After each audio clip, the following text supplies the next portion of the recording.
Shalom Evracha, welcome to the weekly Shir of Zera Shimshon. It's Yoim Hey Pashas Teruma, based the Chodesh Adler Tavshin Pevav.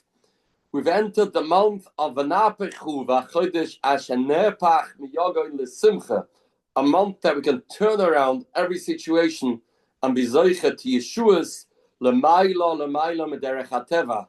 Combined with learning a shtickle in Zera Shimshon this week's parsha, we will be Zoicha mit Hashem to see Yeshua's and see Refuas, and to be Zoicha to see Nisim Geluyim, Nisim La'aklal, and Nisim La'aprat, with the great zechus of the Heilige Zera Shimshon. Let's learn piece Dalet, the fourth shtickle, Ois Dalet here in Pashas Teruma, and I think this will tie into Ma'ore Rachmei Shamayim that Klal Yisrael are desperate for in these days. The Gemara Sanhedrin says, Amalei Hahu Mina Nerbavo. This Apikoros said to Rabbi the following: the Eibishter is a Kohen. Elekechem Kohen hu. The Eibishter is a Kohen. How do I know that? Because it says in the Pasuk, in this week's parasha, Yikchu li Truma. Hashem says, give me Truma. Truma is given only to a Kohen. So this proves that the Eibishter is a Kohen. If that's the case, Ki kavrei le Moshe b'may tavel. When the Eibishter buried Moshe Rabbeinu, he became Tamei. And how was he matayr himself? Which mikvah did the Eibishter use to purify himself? Also, this Apikoros gefragt for Rabbi Fragt Tosfos, why didn't he ask a more basic question? He should have asked, Heich Nitma, how was the Eibishter Kaviyachal able to be matamei to Moshe Rabbeinu? A Kohen has an issa to be matamei l'meisim. Says Tosfos, the Yisrael Nikru Bonim Lamakoim. That's not a kasha. Since Klal Yisrael are called sons of the Eibishter, a Kohen is allowed to be metamei to Shiva Karovim. That was the heta for the Eibishter to be metamei to Moshe Rabbeinu. But the question is only, how is he metamei himself? As I state in Tosfos, Frek the Balki Kohen de Yoir, if the Eibishter is a Kohen, it's not a shaila which type of Kohen he is. Obviously, the Eibishter is a Kohen Gadol. Since the Eibishter is a Kohen Gadol, the highest level of a Kohen, therefore the kasha is back. What was the heta for the Eibishter to be matamei himself for Moshe Rabbeinu? Although Moshe Rabbeinu is called a ben, but a Kohen Gadol has a issa to be matamei himself to Krovim. The Kohen Gadol ain't a rishon tamei afil le'echad m'shiva meisim. A Kohen Gadol doesn't have a heta to be matamei himself to any of the Krovim. So it's hadra kushra duchta. This is the paradig of Tosfos, frek the Kohen de Yoir. How could Tosfos answer the heta was because we are called bonim lamakoim, bonim atem la'Hashem elekechem? It doesn't answer because the Eibishter is a Kohen Gadol. Zok the Heilige Zera Shimshon.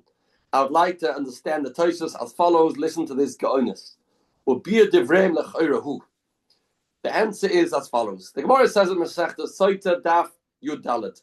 Mipnei ma nistate kivroi shel Moshe me'einei bnei Adam. Why was it that when the Eibishter buried Moshe Rabbeinu, it was done in a discreet manner? Until today, we don't know where Moshe Rabbeinu is buried. Why is that? Says the Gemara, the Eibishter knew there's got to be a Chorm Beis Hamikdash. And there will be an exile. Klal Yisrael will have to leave Eretz Yisrael. If we will know where the cave of Moshe Rabbeinu is, we will come to the cave of Moshe, and we will daven, and we will beg, we will beseech, and we will be overturned the Gzeira. V'yamid Moshe v'atla Gzeira. A nifla digger shtickle Gemara. The Eibishter had to conceal the cave of Moshe Rabbeinu, because if not, we would have gone to the cave of Moshe Rabbeinu, would have made a minion filler over there, and we would have poured our hearts out, and in such a place, it would have been Ma'or Moshe Rabbeinu to overturn the Gzeirus Galus, and the Gzeirus Galus had to happen. Therefore, the Eibishter had to hide where Moshe Rabbeinu was buried. This is a Mordig Chizuk in the end of going to Mekaymus Agdoshim. We go to Kivrei Avos, we go to Kivrei Tzadikim. This place is a tremendous Mokayim of Eitz Ratzin. This can overturn Gzeirus. Chassidim said you can go to the cave for our person, or you can learn the Sefer. We don't know where the cave of the Zera Shimshon is, but learning a shtickle is also a beginner of the Mishtateach al Kivroi, as if you state in Oiranayim. Going to the kever, or maybe even learning a shtickle, is so powerful that it can overturn Gezeris. That was just in parentheses. Vatam explains the Zera Shimshon. Why was the Eibishter so worried that we shouldn't overturn the Gezeris Golus? Because the Gemara says, Mizmoi la'asaf. The pasuk, when it talks about the Churban Beis Hamikdash, it refers to it as a song. Frag the Gemara, Kina la'asaf v'boile. We should lament the fact that the Beis Hamikdash was destroyed. Ela lefisha shafach Hamas ha'leitz v'lavonim. Churban Beis Hamikdash was a bracha in disguise, that the Eibishter managed to, so to speak, pour out his wrath on eitzim avonim, on sticks and stones, and through that, Klal Yisrael was saved. V'oid, another reason why Golus is so important. Shagolus to Yisrael, where's the Gehenna? We redeem Gehenna by going to Golus. From like Hoya Golus, Hoy Nesev Noichim Gehenna Kanoida. Going to Golus had two upsides. Shvichorm Beis Hamikdash has an upside. Number one, that we're going to Golus and we weren't Chas v'Shalom punished ourselves.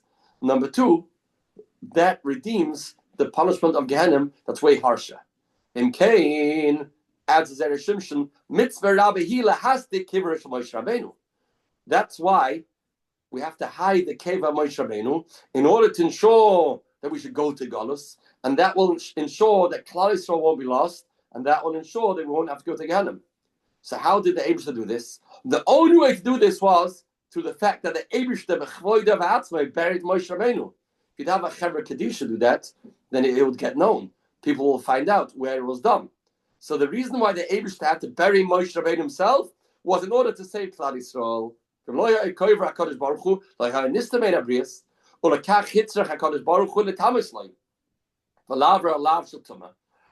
had to kavayachol be over the Isser of a Kohen v'Matame, because Lahatzeles Yisrael shenikras mitzvah derabim or pikuach nefesh nami. We have another heta.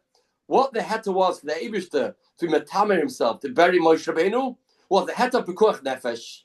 Because if the Eibishter wouldn't bury Moshe Rabbeinu, then Klal Yisrael will daven out the keva, because we will know the whereabouts of his tzion, and then Klal Yisrael will have to be punished themselves, and that would cause Chas v'Shalom the Eibishter will have to be Shoifech Hamasai on Klal Yisrael. So mitzad the heta pikuach nefesh, it was mutter for the Eibishter to be metame. So over Yikchuli Teruma the Eibishter the Kohen, we had a hetab kuch nefesh, but that's not enough.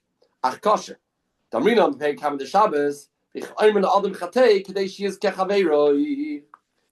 is not allowed to sin in order to save somebody else. Frank Toysvus, is that the klal? I'm not allowed to avera to save somebody else. We find in the Gemara people did small averas in order to save themselves a bigger averas. The tirtzu dafke hechet the pasharishn. The Gemara there's talk about a case that when Reuven put a dough into the oven on Shabbos. Now, if I'm going to leave the dough over there, then Reuven's going to be chayiv skila. He's going to be chayiv the issa of afiyah on Shabbos. I have a solution. I could peel off that dough before it bakes. Says the Gemara, don't do that. You shouldn't do avera to save the other person from a more severe avera. Says Tosfos, that's only in a case when the person that put the dough there did an avera. He did a pshia. He was reckless. He is responsible. You don't sin, even a small avera, to save him when he, with his negligence or with his pshia, caused this to happen. That's one answer. The second answer was mitzvah derabim shiny. Rabbim's different. Says the Zera Shimshon. If you hold that Rabbim's different than Moshe, the Eibishter, the Heta, so to speak, to Metame. The teretz hasheni the pasha. But if you go with the second teretz, when people are negligent, then you don't have the Heta to do an avera. Like HaKadosh Baruch Hu lava alav dekuna. Klal Yisrael sinned. In the first Beis Hamikdash, we did the Shalosh Averes Chamuris. Second Beis Hamikdash, sinners chinam. What was the Heta, if so, for the Eibishter to be metamer himself to save Klal Yisrael? HaKadosh Baruch Hu lava alav dekuna shul zakis Yisrael. Sharei heim pashu v'chatu.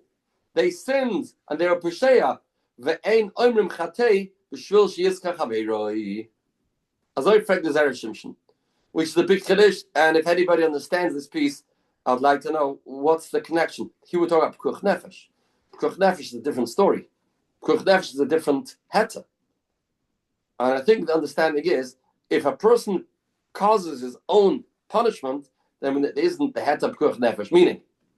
Meaning, we don't say that the person that put the dough in the oven, that you're allowed to take it off to save his life. And the Achronim there, Masechta Shabbos, talk about this. Why not? But that's clear. It's not a heta Pekuach Nefesh. He did it himself. He did a ma'isa that causes him a oynish. That he don't have the heta Pekuach Nefesh. To say he's going to get killed through Bezdin, and I want to redeem his Chiyav Misa. And that seems to be the answer here in the Zera Shimshon. Here too, Klal Yisrael is sinning, and when you use the heta Pekuach Nefesh, the Eibush of Shemitame, you can't say that. I think that's the understanding. If anybody has a different pshat, they can let me know. The Tirtzat Tosfos, and that Tosfos means a Mori de Gezach. This was the Kasha Tosfos bothered by. What was the heta for the Eibush to be Metame? Klal Yisrael sinned. Teretz is, since we are called Bonim Atim Hashem Lekeichem, in all situations we are called sons. The Eibishter never despises us. Ben kach or ben kach krum bonim. Nimsa av eine medaktikim v'noyim pushen negdoi.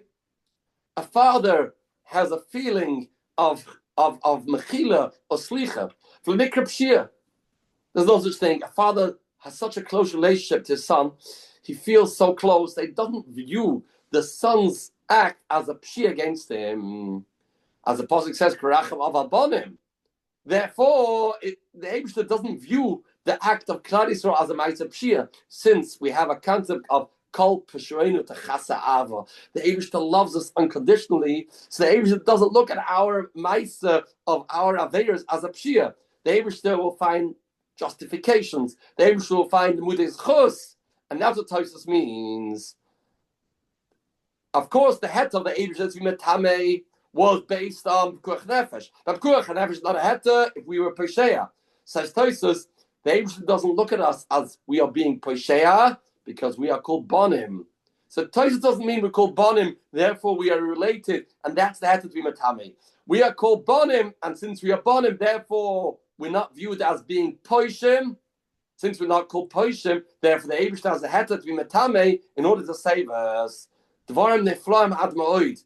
And this is the chizuk in Chodesh Adar when Ma'or Rachmei Shemayim. There was a Gezeras Haman against Klal Yisrael. And at that time, Klal Yisrael sinned. Klal Yisrael were Posheya.